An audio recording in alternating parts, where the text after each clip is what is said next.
네, 인사드리겠습니다. 안녕하십니까? 네, 강단에 올라오기 전에 드리는 두 가지 기도가 있습니다. 첫 번째는 하나님 강단에 올라가서 제가 하고 싶은 말을 하지 않게 해주십시오 라는 기도를 드립니다.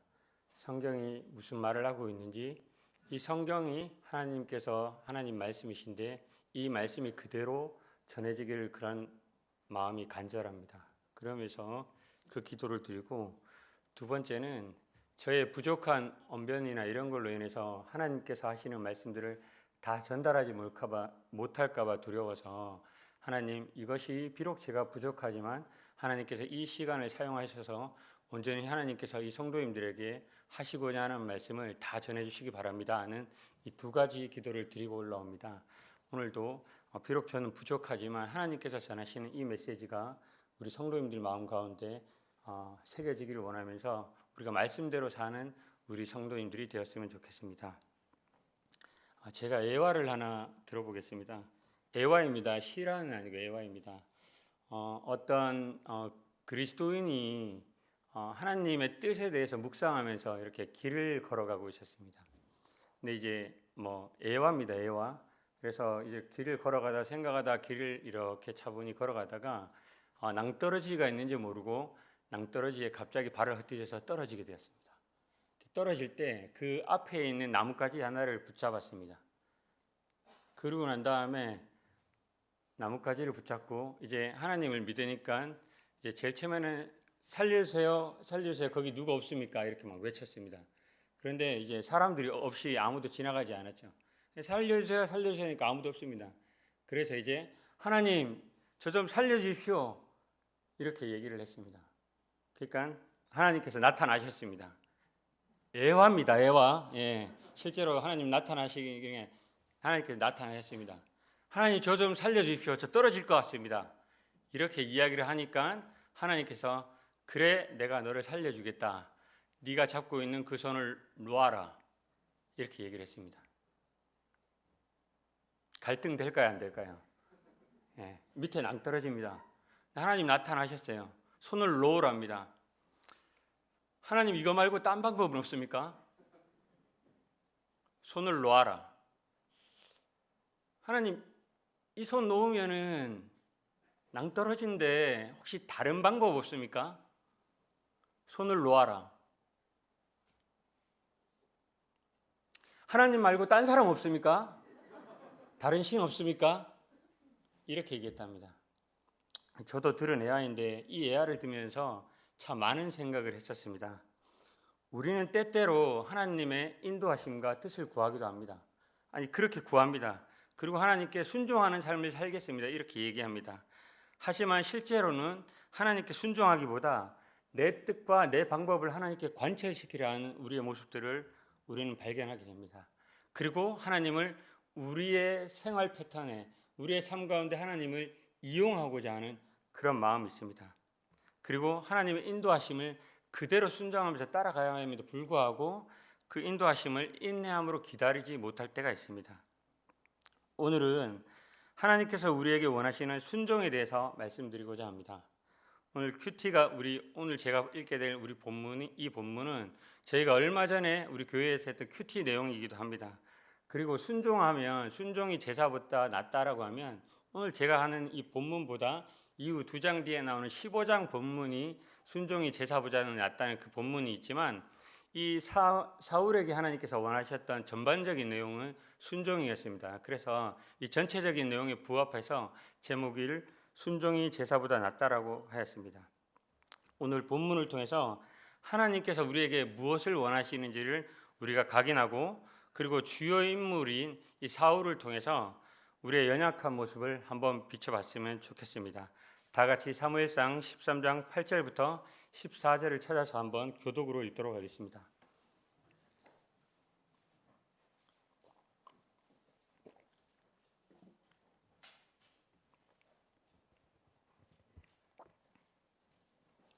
사무엘상 13장 8절부터 14절입니다. 구약성경 427페이지입니다. 다 찾으신 줄로 알고 8절부터 교독으로 읽도록 하겠습니다. 제가 먼저 읽겠습니다. 사울은 사무엘이 정한 기한대로 이레 동안을 기다렸으나 사무엘이 길갈로 오지 아니하매 백성이 사울에게서 흩어지는지라.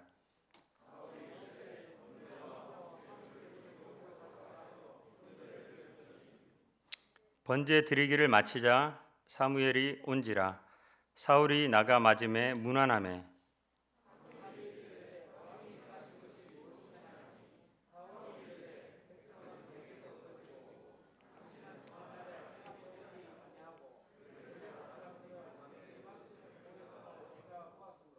이에 내가 이르기를 블레셋 사람들이 나를 치러 길갈로 내려오겠거늘 내가 여호와께 은혜를 간구하지 못하였다 하고 부득이하여 번제를 드렸나이다 하니라.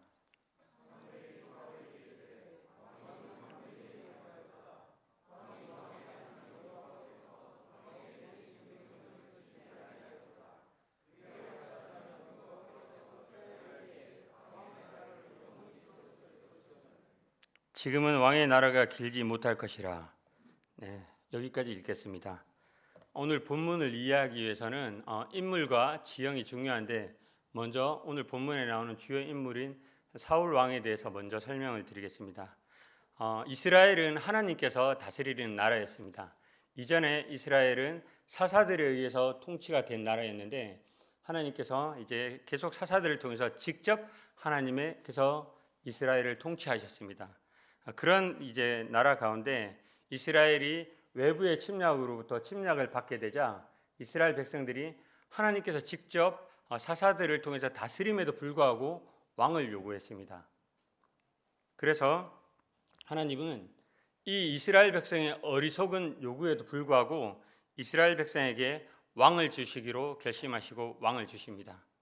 그 왕은 베냐민 지파에서 아주 작은 자로 있었던 이 사울이라는 자를 택해서 하나님께서 이스라엘 왕으로 세워주셨습니다. 이렇게 하나님에 의해서 세움받은 선택받은 이스라엘 왕은 사울은 이스라엘의 초대 왕이 됩니다. 사울 왕이 세워지는 과정을 성경에서 보면은 사울 왕이 처음에는 얼마나 겸손한 자고 순수한 자인지 볼 수 있습니다. 사무엘이 사울을 찾아가서 자신이 왕이 될 것이라고 기름을 부었을 때 사울이 자기를 뭐라고 그러는가 하면 나는 이스라엘 지파 중에서도 가장 작은 베냐민 지파의 한 사람이고 그 안에서 자기는 지극히 작은 자라고 이야기를 합니다.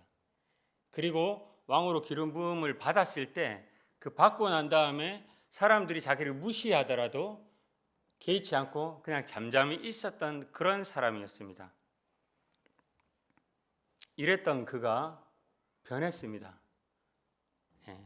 변하는 기간이 얼마나 되었을까요? 사무엘상 13장 1절에 보면 사울이 왕이 될 때에 40세라 그가 이스라엘을 다스린 지 2년 이렇게 나와 있는데 이 40세라는 말은 정확하지 않다고 합니다. 그런데 다스린 지 2년이 되었을 때라고 이 이야기의 원문을 찾아보면 이스라엘의 달력은 1월 1일부터 12월 31일까지가 1년이 아니라 어떤 기점을 기준으로 해서 이 날짜를 계산하기 때문에 2년이 채 안 됐을 수도 있습니다. 혹은 1년이 약간 넘었거나 1년이 채 안 됐을 수도 있다고 합니다. 그러면 이렇게 겸손하던 사울이 왕으로 세움을 받고 난 다음에 이 이후에 저희가 보게 될 이 본문처럼 변화되는 그 기간은 그렇게 길지 않았다는 것을 우리가 알 수 있습니다. 그러면 잠시 지도를 보면서 오늘 일어나고 있는 이 본문의 배경에 대해서 제가 잠깐 설명드리겠습니다. 지도 좀 내려주십시오.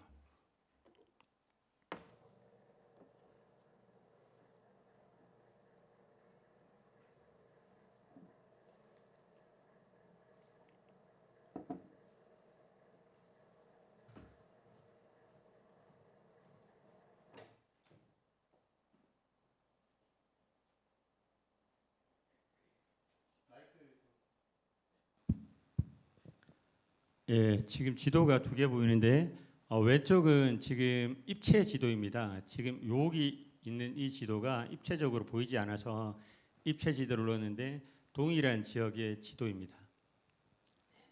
주요 지형을 보면 본문에 나오는 길갈이 있고요. 그 다음에 베델과 믹마스가 있고 미스바, 기브아 이렇게 있습니다.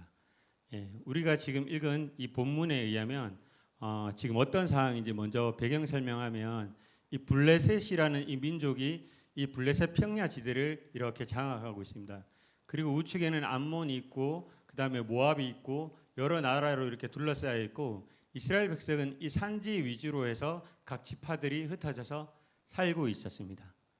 그런 상황에서 이 블레셋 민족들이 계속해서 여기 이스라엘 백성들을 계속 이렇게 침략한다 그래야 되나요? 계속 쳐들어왔다가 말았다가 뭐 이런 일들이 일어나고 있고 이전에 오늘 본문 앞장에 보면 이 미스바에서 이스라엘 블레셋과 한번 싸운 적이 있습니다. 그때 사무엘을 통해서 하나님께서 이스라엘에게 큰 승리를 주십니다. 자, 이제 오늘 본문을 보면 사울이 왕이 되어서 이 믹마스와 베델의 군사들을 주둔시킵니다. 자기와 같이 2,000명을 주둔시키고 그리고 이 기브아의 요나단과 함께 1,000명을 주둔시킵니다. 우리가 읽은 본문에 나와 있는 말씀이죠. 이렇게 지금 있습니다. 그런데 어디에 여기 다음 장 한번 넘겨주십시오. 네, 여기 있죠. 이 믹마스하고 베델에 주둔을 시키고 그리고 이 기브아에 여기에 아까 얘기했던 요나단과 1,000명이 나가 있습니다. 그런데 여기 나가 있는 이 상황 속에서 이 요나단과 이 1,000명이 이 게바에 있는 블레셋 수비대를 칩니다. 갑자기 이제 침략 이렇게 여기 있는 요 상황으로 이렇게 치죠. 그렇게 되니까는 이 블레셋에 여기 있는 사람들이 이 이야기를 듣고 이 이스라엘과 싸우려고 군사들을 소집했다는 이야기가 들립니다. 그리고 난 다음에 이 이야기를 들은 이스라엘도 이 블레셋과 싸우기 위해서 모입니다. 사람들이. 그런데 모였는데 이 블레셋 사람들이 얼마나 모였는가 하면 13장 5절 한번 보시겠습니까? 13장 5절 얼마나 모였는지 한번 읽어보시겠습니다. 시작.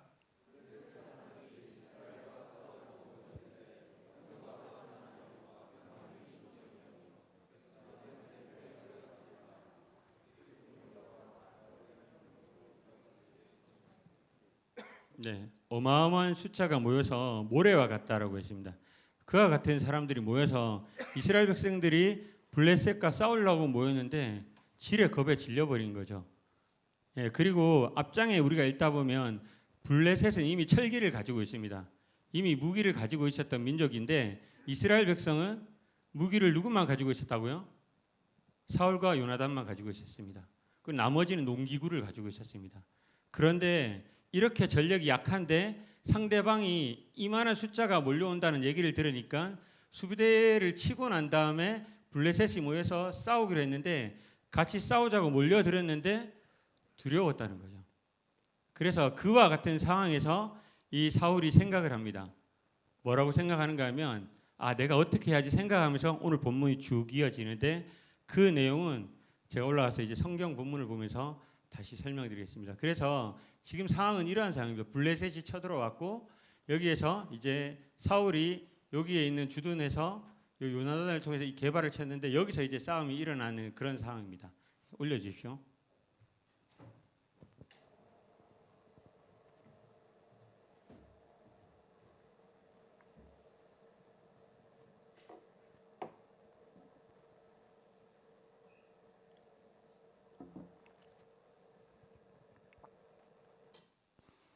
이스라엘 백성들이 이 싸움 소식을 듣고 난 다음에 얼마나 두려웠는지 이렇게 나와 있는 게 6절에 있는데 6절 한번 보시겠습니다. 이스라엘 사람들이 위급함을 보고 절박하여 굴과 수풀과 바위 틈과 은밀한 곳과 웅덩이에 숨으며 어디에 숨었는지 이렇게 자세하게 나옵니다. 그럴 정도로 두려워서 이스라엘 백성들이 도망가서 숨었습니다. 심히 떠는 상황이었죠. 이 전쟁은 지금 이 본문에 나온 13장에 나온 이 전쟁은 이전에 있었던 11장에서 암몬 사람 나하스가 이스라엘을 쳐들어와서 민족적인 위기를 맞았을 때 하나님께서 사울을 통해서 이들을 물리치신 그 전쟁 상황과는 다른 상황입니다.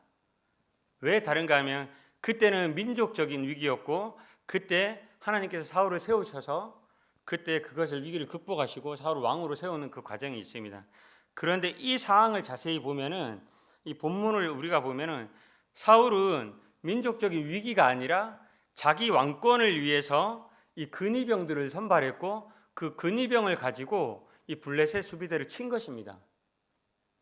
결국에 사울의 목적은 왕권 강화였습니다. 자기가 이제 왕이 되고 난 다음에 내가 왕으로서 이 왕의 권력을 강화하기 위해서 그 블레셋을 공격하다가 위기에 놓이게 된 것입니다. 자기가 일을 벌였는데 위기에 놓이니까 생각나는 게 누가 있겠습니까? 이전에 7장에서 미스바에서 전투가 있었는데 하나님께서 사무엘을 통해서 승리하셨던 것이 생각이 났겠죠. 그래서 누구를 부릅니까? 사무엘을 부릅니다. 사무엘은 아까 거기 보였던 그 지역에 여러 군데에 순회 사역을 했던 순회 사역자라고 보시면 됩니다. 근데 거기 어디에서 사역을 하고 있었는데 지금 자기가 전쟁을 벌이니까 이제는 미스바 전투를 생각하니까 사무엘이 필요했던 것입니다. 그래서 사무엘 보고 오라고 했습니다. 그런데 사무엘이 온다고 얘기했겠죠. 야, 그래 기다려라, 내가 갈게, 이렇게 얘기했겠죠. 그리고 난 다음에 있는 이 상황이 오늘 본문에 있는 이 말씀의 내용입니다. 8절 한번 보시겠습니다. 사울은 사무엘이 정한 기한대로 1회 동안을 기다렸으나 사무엘이 길갈로 오지 아니하며 백성이 사울에게서 흩어지는지라. 사무엘이 약속한 7일 동안 오지 않자 백성들이 이제 사울을 떠나기 시작했습니다. 백성들도 알고 있었죠. 이 싸움이 무모한 싸움이라는 것을. 아까 봤죠. 두려워 떨어서 굴에도 숨고 하는 이 백성들이 무모한 싸움이라는 걸 알고 있었죠. 그런데 기대했던 바는 누굽니까? 평상시 잊고 있다가 이런 위기 속에서 하나님을 생각합니다. 그래서 사사였던 사무엘을 불렀습니다. 도움을 요청했죠. 그런데 그 사무엘이 오지 않았습니다. 그러니까 백성들은 어떡합니까? 사울을 보고 있을 수 없죠. 도망간 겁니다. 도망가기 시작하니까 이 사단이 일어나고 있는 겁니다. 그런데 사무엘이 사울 보고 7일을 기다려라고 했습니다. 7일. 예. 어디에 사무엘이 있었는가 하면 지금 순회 사역하고 있었고 사울은 길갈에 있었다라고 얘기하죠. 그런데 거기까지 오는 그 시간이 7일이나 소요되느냐? 제가 구글 지도로 한번 측정을 해봤습니다. 요즘 구글 지도로 여기서 여기까지 대략 얼마 정도 될까? 60몇 킬로 정도 됩니다. 사람 도보로 하면 열 몇 시간 걸리는 거리입니다. 그런데 이 길을 7일 동안 기다리라고 했습니다.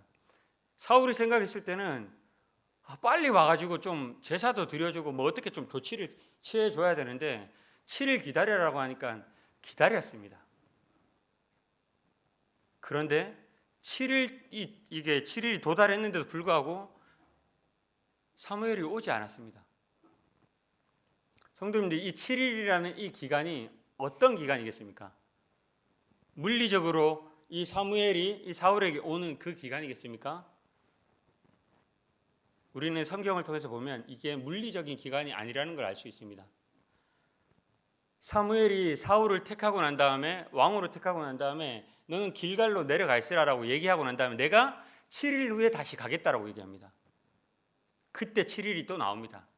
이 기간은 어떤 기간이었는가 하면 이 하나님께서 이 사무엘이 이 제사를 통해서 하나님께 부르짖을 때 이 하나님의 구원의 그 소망을 부르짖을 때 하나님께서 이 역사하시고 하기 위한 이 준비 기간이었습니다. 아무리 이 불리한 상황에서라도 인간적인 수단을 사용하기보다는 하나님의 온전한 도움만을 강구하기 위해서 주어진 그런 시간들이었습니다. 아까 앞서서 말씀드린 대로 이 기간은 사울이 왕으로 부름받을 때도 주어졌던 동일한 시간이었습니다. 자기 자신을 돌아보고 영적으로 겸비하면서 기다려야 했던 그런 시간이었습니다. 그렇게 주어지는 시간이었습니다. 그런데 사울은 백성들이 떠나는 것을 보고 마음의 동요가 되었습니다. 성도님들, 이 사울과 같이 하나님의 인도하심을 기다려야 되는 시간을 경험한 적이 혹시 있습니까? 그 시간이 있다면 그 시간을 어떻게 보내셨습니까? 혹시 주변 상황과 사람들을 보면서 마음이 동요되어서 이 사울과 같이 인간적인 수단을 사용하려고 하지 않으셨습니까? 지난날의 제 자신을 되돌아보면 정말 사울처럼 이 간절하고 이러한 상황에서 하나님께 부르짖어 놓고 제가 알고 있는 인맥과 제가 알고 있는 수단과 방법을 사용해서 여러 가지를 진행하면서 이게 하나님께서 하시겠지라는 그런 착각 속에서 살아왔던 저의 시간들이 생각되었습니다. 혹시 성도님들은 이런 경험이 없었습니까? 사울은 지금 동료되었습니다. 지금 이 상황에 동료되어서 사울이 어떠한 일을 했는가 하면 결국 백성들이 떠나갔기 때문에 사울이 어떻게 됐는가 하면 9절 보십시오. 사울이 이르되 번제와 화목 제물을 이리로 가져오라 하여 번제를 드렸더니 사울은 결국 제사장만이 제사를 드려야 된다는 하나님께서 정하신 이 것을 깨어버리고 자기가 제사를 드렸습니다. 이것은 단순히 하나님께 제정하신 계율 하나를 깨는 것이 아니라 이 근본 자세가 하나님 앞에서 잘못되었다는 것을 의미합니다. 사실 살펴보면 사울의 잘못은 여기가 시작이 아니었습니다. 이전에 이와 같은 전쟁을 하기 이전에 사울이 이전에 봤다면 사무엘의 모습을 봤다면 하나님 제가 이 전쟁을 해야 될까요? 라고 먼저 물었어야 했습니다. 그런데 사울은 자기의 왕권 강화를 위해서 이 근위대를 편성을 해서 이 블레셋 수비대를 친 것입니다. 하나님의 뜻을 묻지 않고 자기가 일을 벌여놓고 이 사태가 불리해지니까 어떻게 했습니까? 이제 요식행위로 제사를 드리려 했던 것입니다. 빨리 제사를 드리고 제사만 드리면 뭔가 불리한 이 상황이 해결되겠지라는 그 생각에 제사만 드리려고 했던 것입니다. 요식행위로. 그런데 그 제사를 드려야 했던 그 당사자인 사무엘이 오지 않자 스스로 자기가 판단해서 제사를 드려버리는 것입니다. 하나님의 대리자로 세워진 이스라엘 왕으로서 하나님의 뜻을 먼저 묻고 따라야 했음에도 불구하고 자기 자신의 왕권 강화를 위해서 이 전쟁을 일으켰고 그렇게 함으로 인해서 스스로 위기에 빠지자 사울은 하나님 앞에 자기를 내려놓지 않고 오히려 하나님을 도구로 이용하려고 했던 것입니다. 우리도 우리의 삶의 주인 되어서 우리의 삶의 주인 되신 하나님을 바라보지 못하고 오히려 우리가 주인이 되어서 하나님의 뜻을 따르기보다 나의 행복과 나의 기쁨을 위해서 나를 위한 목적으로 하나님을 이용하려 했던 적은 없습니까? 어떻게 보면 사울의 이런 실수가 우리 일상 가운데 우리가 저지르는 그런 실수이기도 합니다. 10절 한번 보시겠습니다. 번제를 드리기를 마치자 사무엘이 온지라 사울이 나가 맞음에 문안하매. 이 10절을 원문에 가깝게 번역하면 이렇게 번역할 수 있다고 합니다. 그가 번제를 올리기를 마쳤을 때였다. 그리고 보라, 사무엘이 온 것이 아닌가. 성도님들 캐치되십니까? 사무엘은 7일이 지나서 온 게 아니었습니다. 7일 동안에 왔습니다. 그런데 사울이 마음이 급했던 겁니다. 약속한 날이 지나지 않았습니다. 그런데 사람을 보며 상황을 봤던 이 사울은 마음이 급해서 제사를 드려버렸습니다.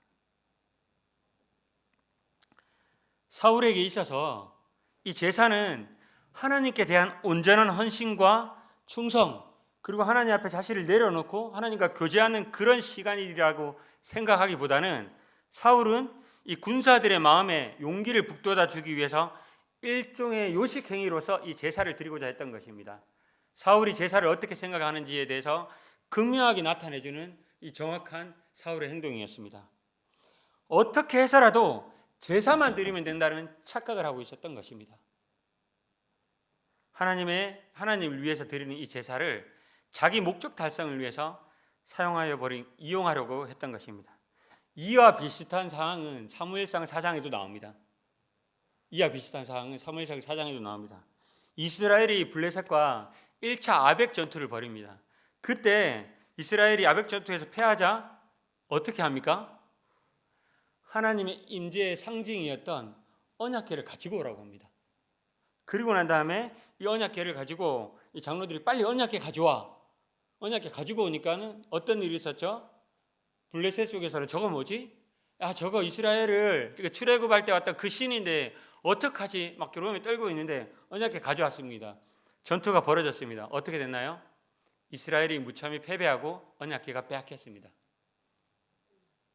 이스라엘 장로들은 이 언약궤가 부적처럼 사용하고 싶었던 거지 하나님의 임재하심을 기대했던 것이 아니었습니다.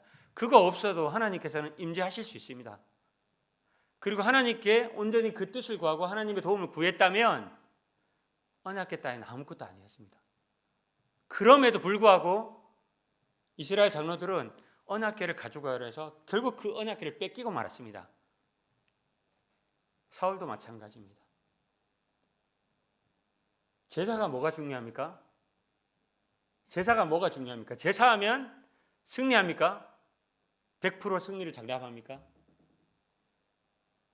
하나님의 뜻을 기다리고 하나님께서 어떻게 하실지를 기대하고 기다리고 하나님의 방법대로 하는 것이 더 중요한데 사울에게 있어서는 이 거룩한 제사가 자기 자신의 전쟁 승리를 위한 도구에 불과했던 것입니다. 성도님들, 사울과 같이 하나님의 영광을 위해서 우리가 드려야 될 예배나 헌금이나 이 기도가 하나님의 영광을 위해서 드리는 것이 아니라 나의 목적을 달성하기 위한 수단과 도구로 사용하려 했던 적은 없습니까? 이거 하면 하나님께서 기뻐하시겠지. 이거 하면 내가 원하는 어떤 것을 들어주시겠지. 이거 하면 축복하시겠지.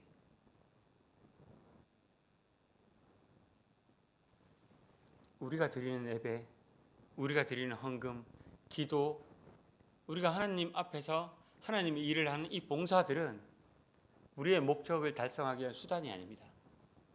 그것은 하나님의 영광을 돌리기 위한 거룩한 행위입니다. 11절 한번 보시겠습니다. 사무엘의 이름에 왕이 행한 것이 무엇이냐 하니 사울이 이르되 백성은 흩어지고 당신은 정한 날에 오지 아니하고 블레셋 사람은 믹마스에 모였으므로 내가 보았으므로. 당신이 정한 날에 오지 않았다는 겁니다. 제사를 드린 내가 잘못한 것이 아니라 누가 잘못했다고요? 당신이 안 왔기 때문에 내가 제사를 드린 겁니다. 우리의 모습이죠. 어떤 일이 일어났으면 내 자신을 바라보기보단 내가 어떤 죄를 범하였던 이 죄를 자백하기보다는 뭔가 핑곗거리를 찾는 어쩌면 우리의 평범한 모습입니다. 12절에 보면 여호와께 은혜를 간구하지 못하였다 하고 부득이하여 번제를 드렸나이다. 이 여호와께 은혜를 간구하지 못하였다 하고 이 뜻을 보면 한글 성경으로 읽으면 정확한 뜻이 잘 이해는 되진 않습니다. 그런데 이게 무슨 뜻인가 하면요, 하나님의 마음을 달래지 못하였다라는 의미입니다. 내가 하나님의 마음을 달래려고 했는데 제사를 안 드리면 마음이 안 달래지니까 제사를 드렸습니다 라고 핑계를 대고 있는 것입니다. 하나님의 은혜를 구한 것이 아니라 하나님의 마음을 달래고자 한 것입니다. 무엇이 생각납니까? 무당이 생각납니다. 신을 감동시키기 위해 신에게 지극정성을 보여서 신을 달래기 위한 무당의 굿이 생각납니다. 그와 같은 행위를 사울이 하려고 했던 것입니다. 하나님을 경외함으로 하나님의 임재하심을 기대함으로 하나님을 바라기보다는 내가 이 제사를 통해서 하나님을 달래서 하나님의 기분을 잘 좋게 해가지고 이 전쟁에 승리하고자 하는 지극히 인간적인 사울의 생각이었습니다. 자신의 행동을 당위성을 주장하는 이 구차한 변명에 불과했다는 것입니다. 이와 같은 이 사울의 변명은 이후에도 계속 이어집니다. 15장에도 보면 이와 같은 일이 있습니다. 어떤 일이 있습니까? 15장에 사울이 아말렉을 칩니다. 이전에 하나님께서 뭐라고 하십니까? 아말렉을 치고 난 다음에 거기 가면 진멸하라고 했습니다. 진멸은 뭔가 하면은 남기지 않는 것입니다. 아예 없애버리는 것입니다. 그런데 사울이 어떻게 합니까? 좋은 것은 남깁니다. 왜 남겼냐고 물으니까 뭐라고 하나요? 제사를 위해서. 그때 한 이야기가 순종이 제사보다 낫다고 한 것입니다. 하나님께서 사울에게 원했던 것은 제사가 아니었습니다. 하나님께서 우리에게 요구하는 것은, 우리에게 바라시는 것은 제사가 아닙니다. 교회에 열심히 나오는 거, 기도하는 거, 헌금 많이 드리는 거 아닙니다. 진정으로 하나님을 주인으로 생각하고 하나님을 왕으로 섬기며 하나님의 뜻을 바라고 기다리며 따르는 것입니다. 그게 하나님께서 우리에게 원하시고 바라는 것입니다.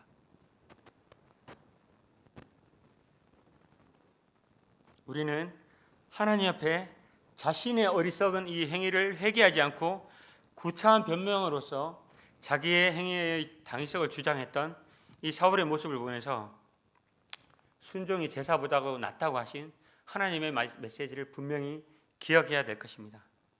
결국 이 망년된 행위를 통해서, 이 불순종한 행위를 통해서 하나님께서는 이 사울을 통해서 사무엘에게 너의 나라가 길지 못할 것이라고 이야기를 합니다. 하나님께서는 하나님의 마음에 맞는 자를 찾으십니다. 하나님께서는 마음에 맞는 자, 즉 하나님과 마음이 같은 사람이 순종하는 자를 찾으시는 것입니다. 사랑하는 성도님들, 어떤 자가 되기를 원하십니까? 하나님과 어떤 관계 속에서 하나님을 섬기기를 원하십니까? 지금까지 우리의 모습이 사울과 같은 모습이었다면 이제는 우리의 모습이 사울과 같은 모습이 아니라 진정으로 하나님을 바라고 기대하면서 하나님의 뜻을 기다릴 줄 아는 그런 우리 팔공로교회 성도님들이 되기를 간절히 원합니다. 하나님은 당신을 경외하며 순종하는 자를 찾으십니다. 하나님의 인도를 기다리며 인도하시는 대로 순종하는 삶을 사는 우리 팔공로교회 성도님들이 되기를 기도하겠습니다. 기도하고 마치겠습니다.